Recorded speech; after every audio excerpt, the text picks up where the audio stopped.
As the wind erodes and the water corrodes, altering everything we think we know, but we don't. It's all temporary, and it used to, but now that thought doesn't scare me or keep my feet from following one after another until I slumber. Then my mind, not my feet, wander and dream of people and places I'll never see again. I've mended as much mental anguish as I can, and now I try to use this language to take these thoughts from my head to my pen. Cause though I don't speak of my dead friends or the circumstances, often the blow never softens or yields.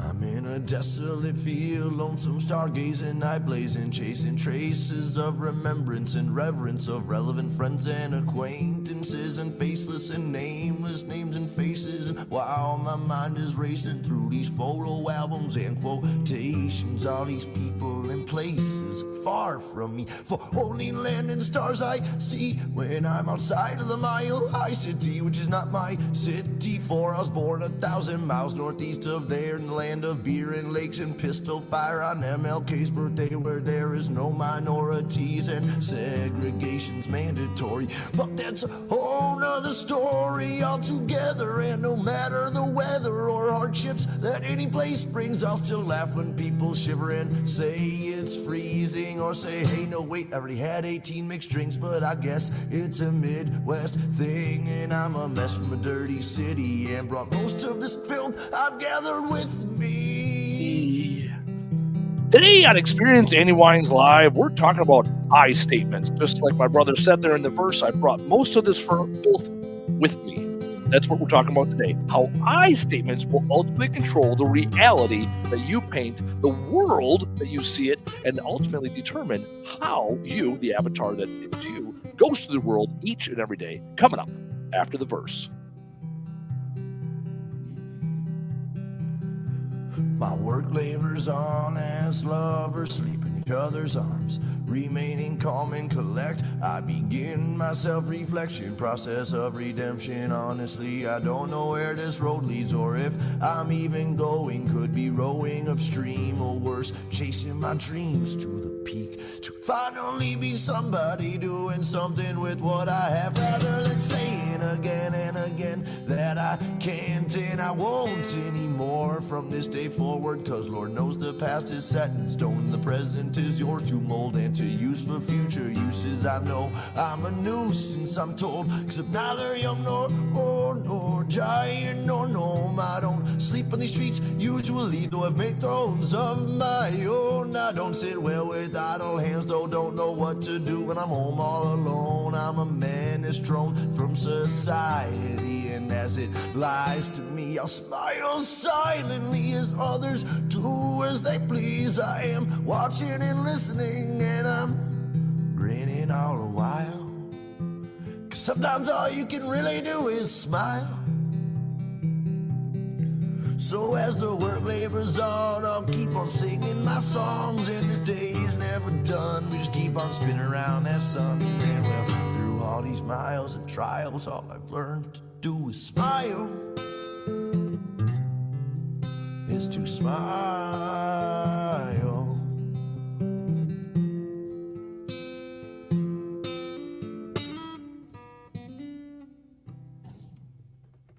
Here we are. Welcome to episode 22 of Experience Andy Weins Live. Today, we're going to be talking about the power of the I statement and why starting everything with I, not everything, why starting most things with I will help you as you take control of your life, becoming the victor of your story versus the victim of your circumstance. So let's get through things right off the bat.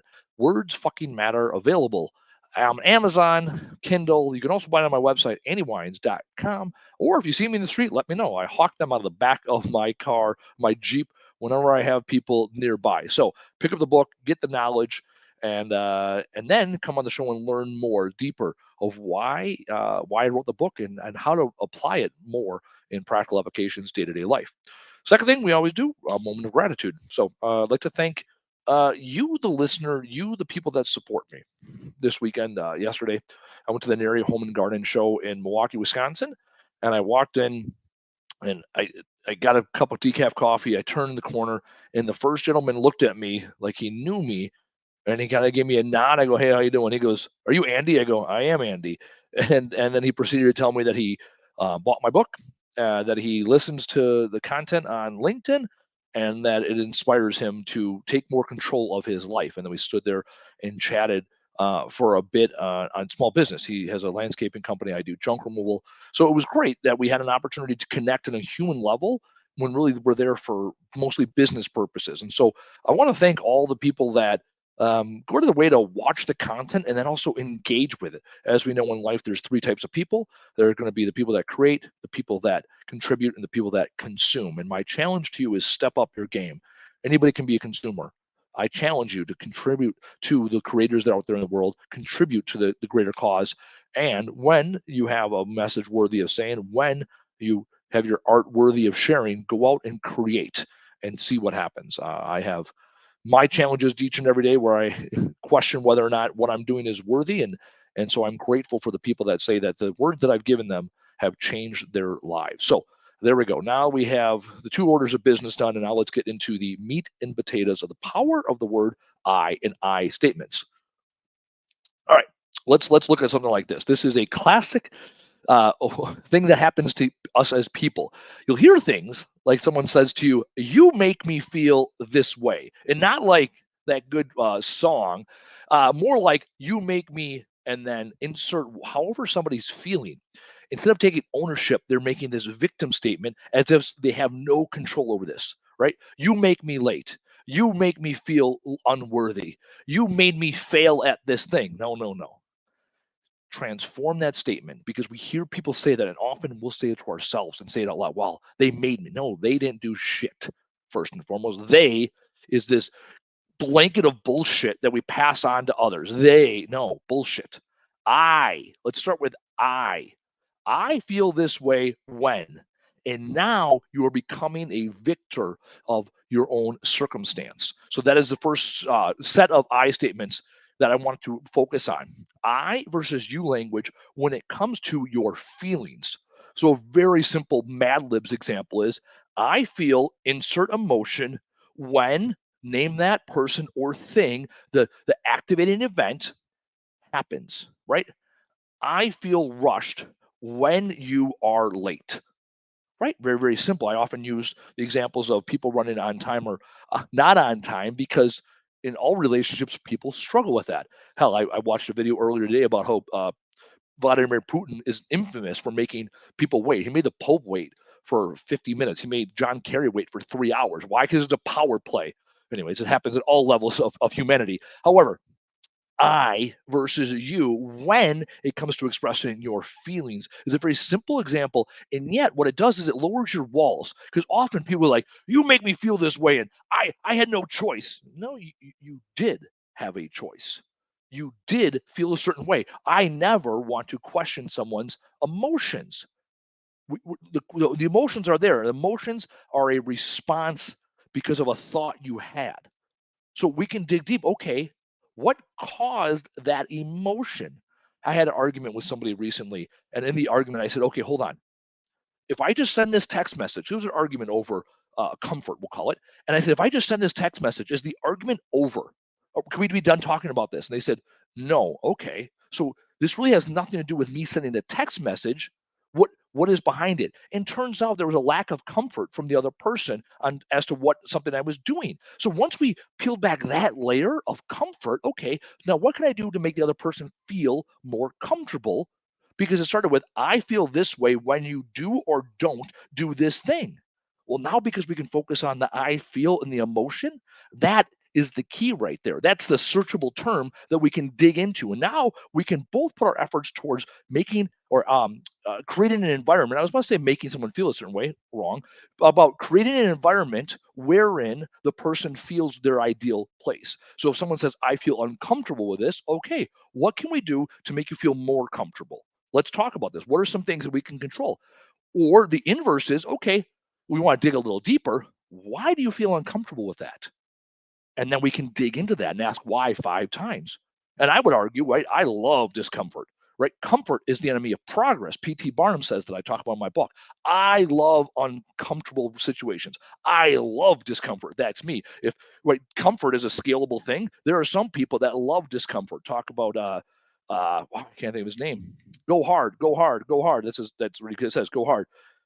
Navy SEAL, Army Ranger. This is why I see I'm shooting remote and then have Taylor on the other side to tell me David Goggins. There we go. I normally have Taylor right on the other side of the screen. It's like David Goggins. I was like, oh, David Goggins. Anyways, he says every day, wake up and do something difficult first thing in the morning, right?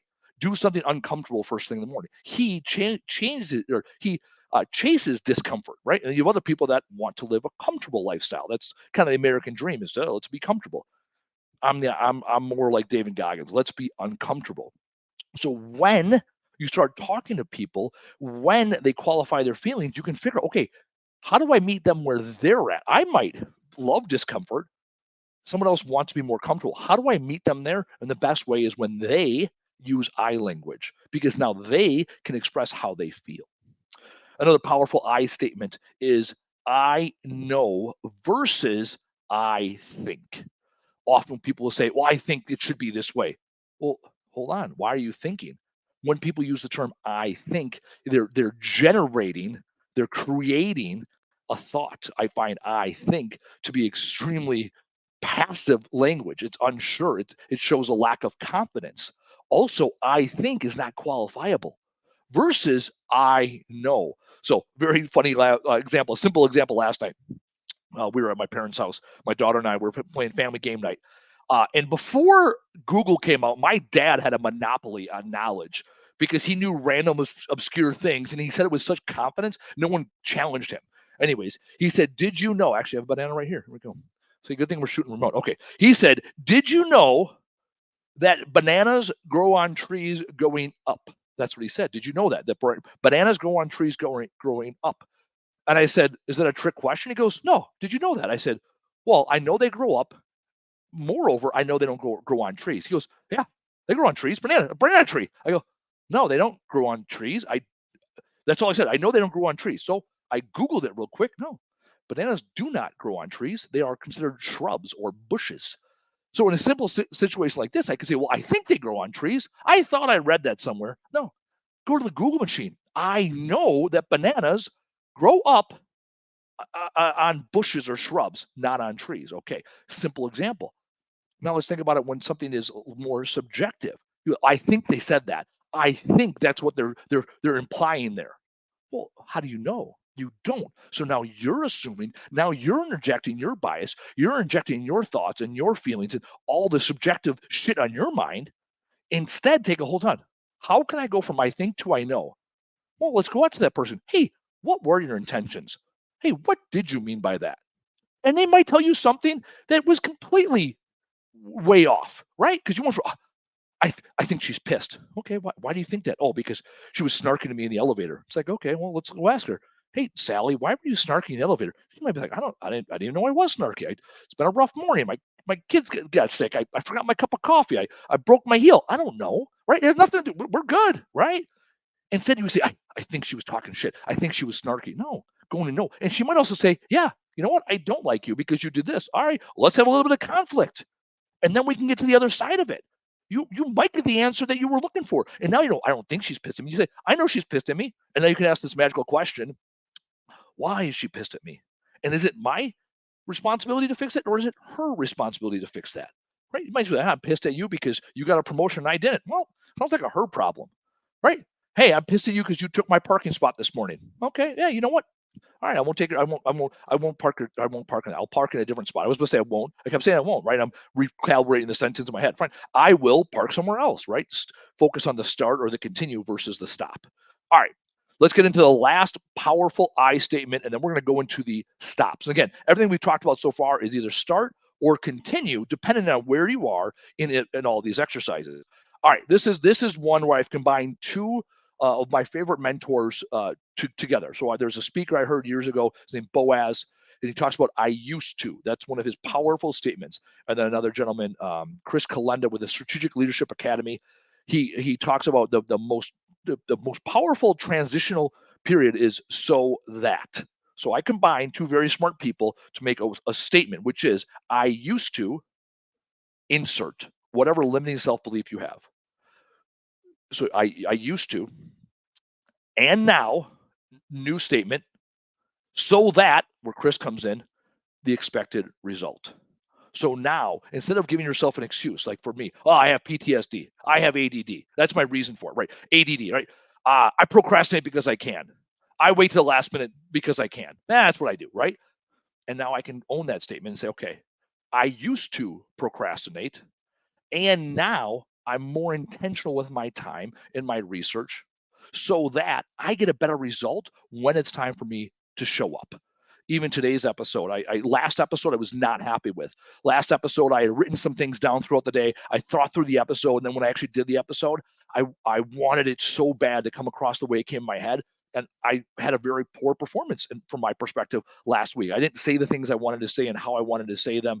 And so now this week, instead of thinking about it throughout the day, I said, okay, I'm going to spend the 15 minutes prior to the show really diving in. I took a few notes instead of having these long written out things, right? So a case in point, right? I used to think about the episodes beforehand, and now I write down a few notes so that I can have a more organic conversation with the audience, right? I'm 22 episodes into this. That's a fact, right? Let's go into the last one. Actually, I had one more I skipped, and we're not going to get to it, right? I am versus I'm thinking, talking, trying. No, I am this. So, for example, I had an employee a couple months ago who, after 2 weeks, was not where we anticipated her being, right? We had very clear objectives. She was not there. After 4 weeks, she was not where we thought she could be after 2 weeks. And I brought this up to her, and she goes, well, I've only been here 19 days because there was a holiday in there. And she goes, and of those 19 days, I was on the truck for 3 days. So I've only actually worked here 16 days. I go, okay. In 16 days, you're not where we anticipated you being after 2 weeks, so 10 days. And she kept using excuses as to why she couldn't. Versus saying, hey, I am struggling. I do not understand this. I need support here. It was excuse after excuse after excuse. Instead, stating, I am. Be proud of who you are, right? I am struggling in this area. What can we do now in the present so that I meet expectations in the future? The challenge is people want to give themselves these bullshit excuses by living in the past. Instead of saying, I am this, they'll say, well, this is the way I was raised, or, well, that's how religion is. No, bullshit. I am this way. For example, I am for real simple, right? The old people buy from those they know, like, and trust. Dale Carnegie, right? I am one you can trust and you can know. Bottom line, right? And I also use the meatloaf math, right? 2 out of 3 ain't bad. I am, or how do I say this? I am responsible for people knowing me and trusting me. I am not responsible for people liking me. I own both of those statements. Those statements do not contradict. Now, will I potentially struggle with some business relationships and personal ones because I do not go out of my way to be liked? Yes. And I am good with that. So now I've taken ownership by stating what I am and who I am today without any other religion, family, political affiliation. I am this way and I choose to be this way. All right, let's get into the stop before we wrap this thing up. So one of the ones I constantly use, and so there's two. I think, which we already disqualified by saying I know versus I think. So it's no longer subjective, it's objective. And the other one I want to hit and I want to hit and I want to hit because it is that important. I can't, I won't, I don't. I am consistently reminding the people here on this show about the limiting use of the words can't, won't, don't when you put your I in front of it. And I am guilty of it. I struggle with it. I probably 3 or 4 times in this 15 minutes right now have said I can't, I won't, or I don't when I started sentences. It is limiting self-belief. Taylor, my producer, sent me over some things earlier today, which started stimulating a conversation about what we're going to talk about today. And what he said was the two quotes, and I'm going to use one of them here. Bruce Lee, do not speak negatively about yourself, even as a joke. Your body doesn't know the difference. Words are energy and cast spells. That's why it's called spelling. Change the way you speak about yourself, and you can change your life. What you're not changing, you are choosing. So this is the key. When you say, I can't, I won't, I don't, you are right. When you give yourself limiting self-beliefs, you are right. I used to use limiting self-belief language because I thought it was funny. And now I realize the power the words have within me so that I can become the person that I want to become, not the person I was. When you understand the power of language, when you use your words, when you use I statements, you get to take over your life. You get to decide who is the victor within the story that is your life. You get to decide what character you play in other people's stories. You get to decide how you express yourself because you are entitled to your feelings and your emotions and your thoughts and what you bring to this world. There are 7.9 billion yous out there, but you are and you are the only you to go all full Dr. Seuss. My challenge to you is simple. You have this opportunity to use I statements to show the world who the fuck you are day in and day out. Own it, know it, grow with the person you are to become the person that you will be someday. My advice to you this week and always is always the same. Do the fucking thing, tell the fucking world, show the fuck up. And we'll see you next week. And well, through all these miles and trials, all I've learned to do is smile. Is to smile.